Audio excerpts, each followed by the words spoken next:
Сайн мэцхан уу Сэрак подкастын сонсогчдоо өнөөдөр би Дэрезаны мужийн Тусан хотод 1992 онд өрнсөн тасцсан гарын хэрэг гэж олон танигдсан мөрдөн шалгах ажиллагаа түүний дараах шүүхийн маргаан эцэст нь 2002 оны дээд шүүхийн шийдвэрээр бүх ялыг хүчингү болгосон түүхийг танилцуулахаар бэлтгэсэн байгаа.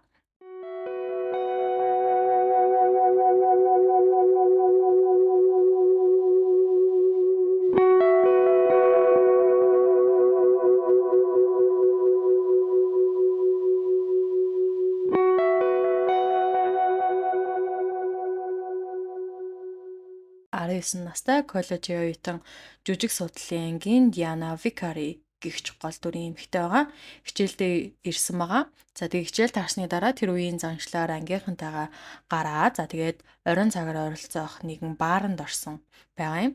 За үүнээс хойш шөнө дунд орчимд буюу 12 цагийн үед Дианаг Тусан хотын төвдөх энэ Convention Center-ийн ойролцоо харсан. Түүний хамгийн сүүлд амьд удаадаа харсан гэрчийн мэдүүлгээр бол нотлогдсон ийм баримт үлдсэн байгаа. За ингээ хэрэг бодол явдал юу болсон бэ гэхээр 1992 оны намар Аризона мужийн Тусан хотод 19 настай Диана Викари гэдэг оюутан охин сургуугаар алга болсноор энэ хэрэг эхэлсэн. За тэр шөнө буюу 10 сарын 22-нд Диана New Orleans гэдэг бааранд бол орсон байгаа. За тэгээ найзтайгаа уулзах гэж очсон ч гэсэндээ тэр орой нэгэн залуутай танилцсан нь бол Lemuel Prime гэдэг хүн байсан. За Дианагийн машин ойролцоох гудамжинд за цоочтой. За тэгээд тохиолн ажилласан хിവэрэ байсан. За тиймэрхүү байдлаар оролцсон байгаа. За энэ гудамжинд байрладаг бас нэг байшин байсан. Одоо Дианагийн үхэлтэй жоохон холбоотой гэх юм уу. За тэр нь бол жүжигийн багшийн сүт бүсгүй. Тэрнийх нь ээжийнх нь эзэмшлийн юм байшин байсан. Тэр байшингийнх нь яг харалдаа Дианагийн машин алцсан. За энэ давхцал мөрдөн шалгах ажиллагаанд нэг том асуулт нэмсэн. Диана яг яагаад тэр хүртэл явсан бэ?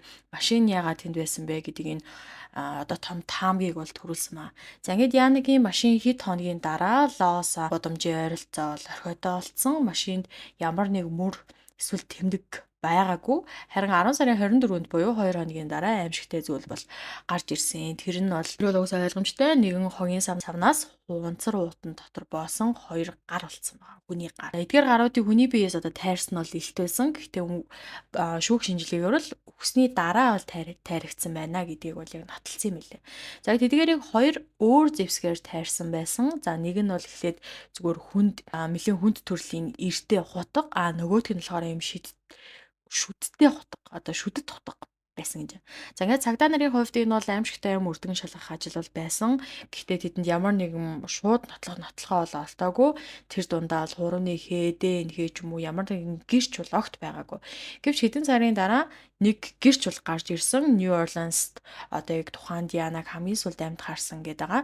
Тэр бол баарны ажилтан Troy Olson гэдэг хүн байсан. За Дианаг шөнө Lemuel Prime-тай хамт байсан гэж мэдүүлсэн байна. Гэхдээ энэ гэрчийн мэдүүлэг бол маш сул байсан буюу тэр эрэгтэйг одоо ерөөсөө ам зургаар бол дүрслэх хэмжээний тод санаж чадаагүй. За баарны ажилтан Olson анх 1993 онд цагдаа нар Prime-ийн зураг үзүүлэхэд тэр огт таниагүй. За харин 17 сарын дараа буюу 1995 онд нутгийн Tucson Weekly гэдэг юм сонин байт юм байна.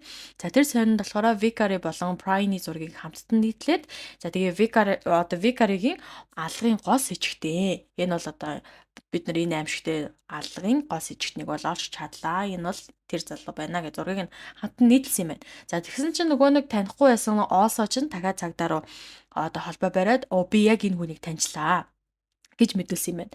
За тиймээс одоо хамгаалтын баг энэ танилтыг одоо найдвартай биш гэж үзсэн юм байна. За тэгээ Prime-ийн өмгөөлөгч үнийг шүүх дээр одоо хүчтэй маргасан мэдээж эхэндээ санаагүй юм байж бүр хаав байсан 17 сарын дараа яаж гинт наа хүн чи яг нөгөө хинтээ Vicary-тай зүгтээ явж исэн залуу мөн биш дээ гэж таних юм бэ гэдэг талаас нь илүү өмгөөлж исэн гэсэн үг.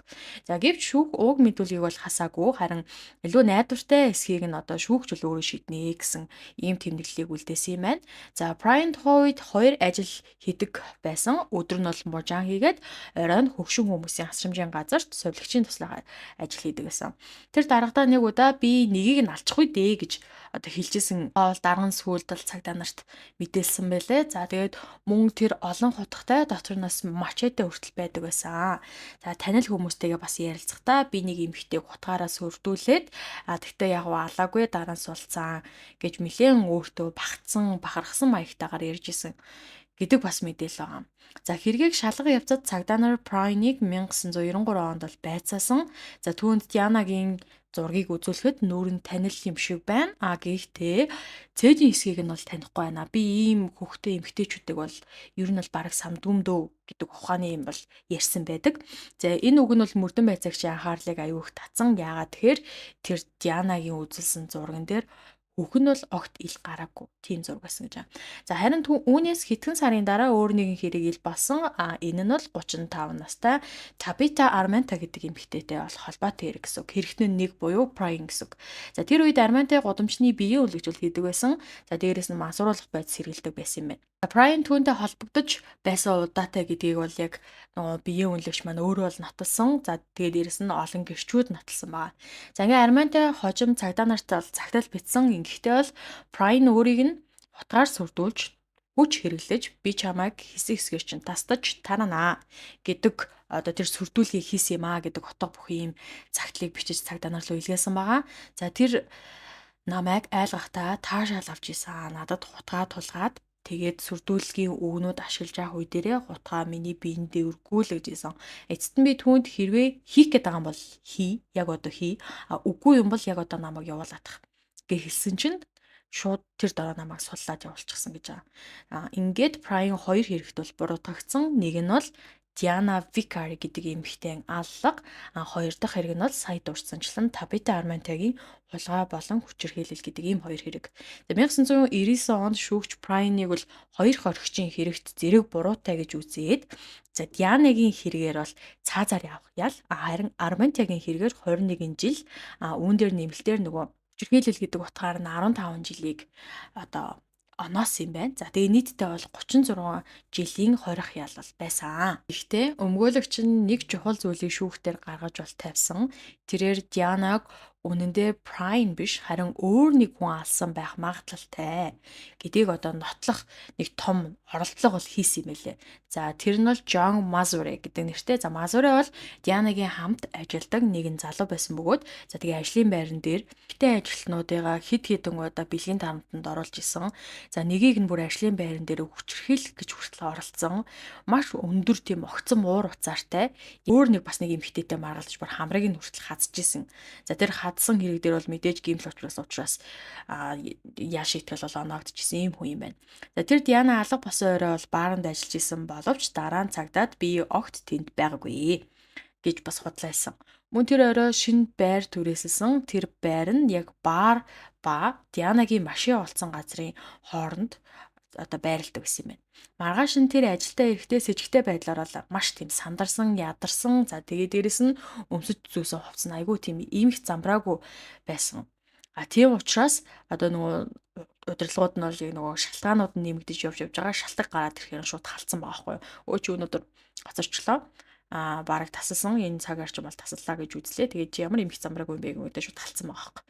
Тэгээд цагдаа нар түүнийг тухайн үед бол сэжгэлж исэн машиныг нь бас цусны шинжилгээнд бүрэн оруулсан ч гэсэндээ бол яг тэр Prine-ыг аль хэдийн сэжигтэн гэдэгтээ бүх цагдаа нар бүрэн итгэцэн байсан учраас энэ машины цусны шинжилгээг гарсан тэр цусны шинжилгээг цааш нь судлах ёстой гэдэг юм дээр огт анхаарал хандуулаагүй. Тэгэл ерөөсөө бүх хэргийг Prine-ийн зүгт чиглүүлсэн байгаа.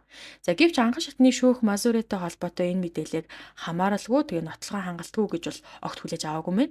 Ингээд шүүхийн хэлэлцүүлэг Prine-ийн эсрэг хандсан хэвээр үргэлжилж цаазын ял оносон байгаамаа. Харин 2002 онд Аризоны мужийн дээд шүүхийн хэргийг бүхэлдэн дахин авч үзээд тэгээд анхан шатны шүүхийн маш том хоёр алдаа байна. Тийм учраас энэ бол аюу алдаатай шийдвэр гарах гэдэг ингэж үзсэн. Нэгдүгээрт 3 дахь читгээд буюу John Mazure-тэй холбоотой нотлохоог хаснанд маш том буруу шийдвэр байна.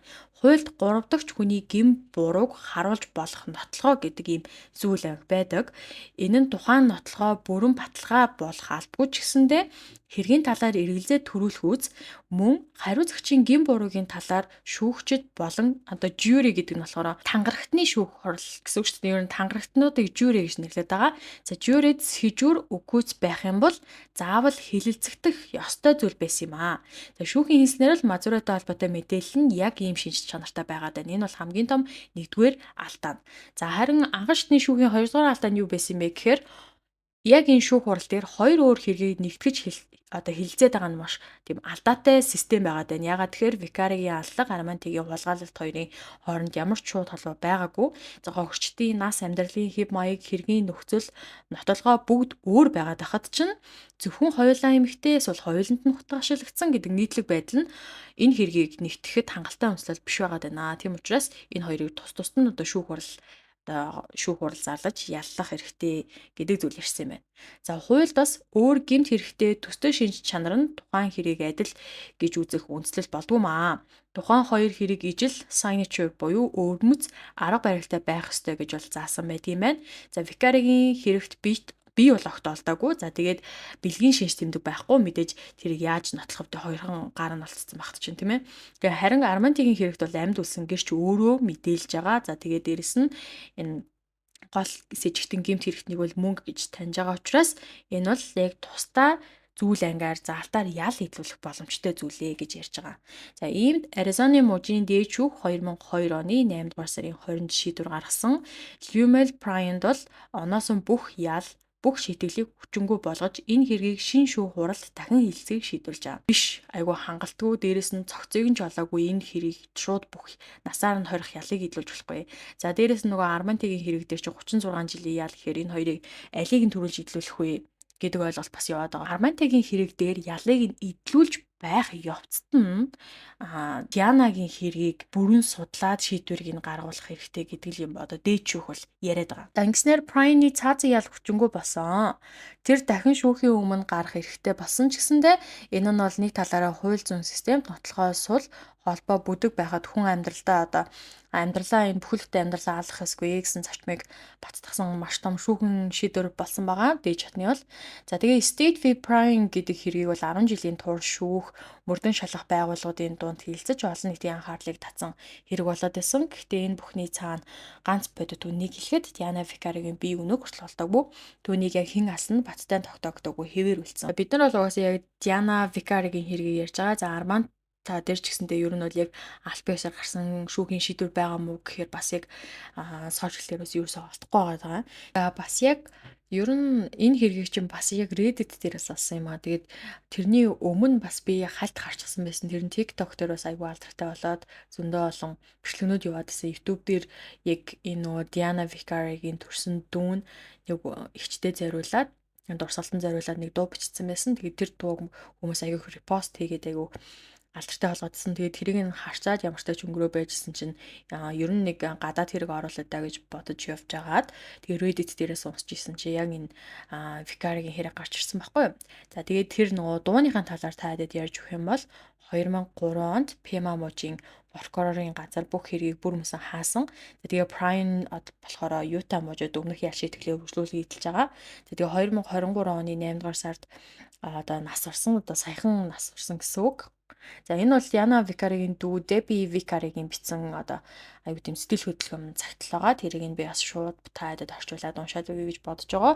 За тэгээд дээрэс нь тэр дууныхаа нэр нь болохоор What I'd Give гэдэг нэртэй дуу. Тэр дууга постлохдоо нөгөө description хэсэг буюу тайлбар хэсэг дээрээ одоо тэр цагтлаа бичсэн байгаа байхгүй. Тэгээд тэрийг нь орчуулж шууд уншиж байгаа шүү заяа. Би энэ дууг What I'd Give буюу Дианагийн дуу гэж нэрлсэн. Энэ бол миний эгч Диана Vicari зориулсан дуу байгаа юм.